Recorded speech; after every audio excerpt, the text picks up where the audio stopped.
Imagine standing in the heart of a scorching, desolate desert where the sun bakes the earth into cracked clay. Now, imagine being commanded by the Creator to build a colossal ship right here on this bone-dry land miles away from any ocean. This is where human logic ends and divine trust begins. To the logical mind, it is complete madness. But to Prophet Nuh, it was the ultimate truth. He did not ask how, nor did he ask when. He simply began to build. As Nuh gathered the timber and began his monumental task, the laughter of the townsfolk echoed through the ancient valley.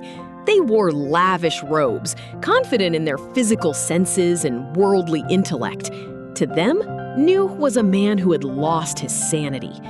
Day after day, they mocked his effort, pointing at the dry sand and asking where the water would come from.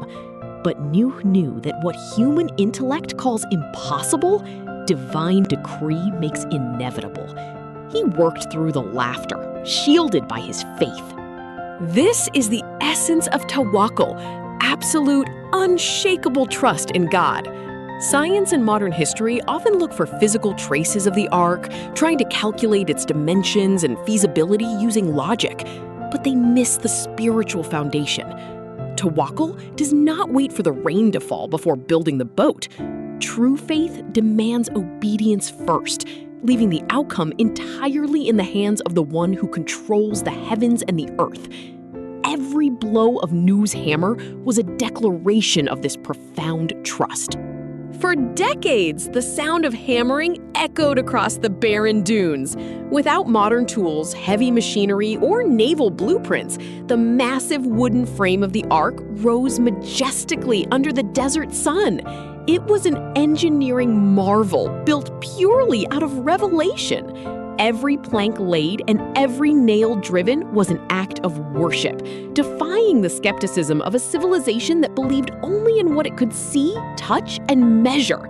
They saw a useless monument in the sand. Nuh saw the vessel of humanity's rebirth. Then the winds began to shift. The dry heat of the desert was replaced by an ominous, heavy chill. From the horizon, a sight beyond human comprehension unfolded. Animals of every kind, wild and domestic, predators and prey, began to march in perfect harmony toward the dry land vessel. Driven by an unseen, divine instinct, they ignored the humans and entered the ark, signaling that the boundary between the old world and the new was about to be drawn. The mocking stopped, replaced by a sudden, terrifying silence.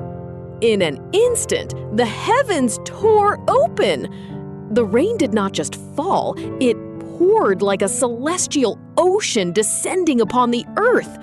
Simultaneously, the very ground beneath their feet cracked, spewing forth massive fountains of water. The dry desert sand transformed into a raging, turbulent sea. The logic of the mockers drowned in the rising tides, while the ark, built on dry land through pure faith, began to float gracefully upon the deep waters, safe and secure under the divine gaze. The world they knew was gone, swallowed by the vast, endless deep. Amidst the chaos of a ruined world, the ark floated as a solitary beacon of hope and survival. Science asks how a wooden ship could survive such a global cataclysm. The answer lies not in the thickness of the timber, but in the divine protection that enveloped it. Those inside did not survive because of their own power, but because they chose the safety of faith over the arrogance of intellect.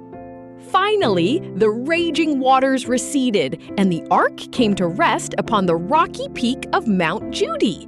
A brilliant rainbow pierced the clear blue sky, marking a covenant of peace and a fresh beginning for humanity. Standing on the deck, Prophet Nuh looked out at the pristine, washed world. This is what science misses. The ark was not just a physical vessel of wood. but an eternal testament that when you trust God blindly, He will carry you through the wildest storms to a safe harbor. Faith is the ultimate science of survival.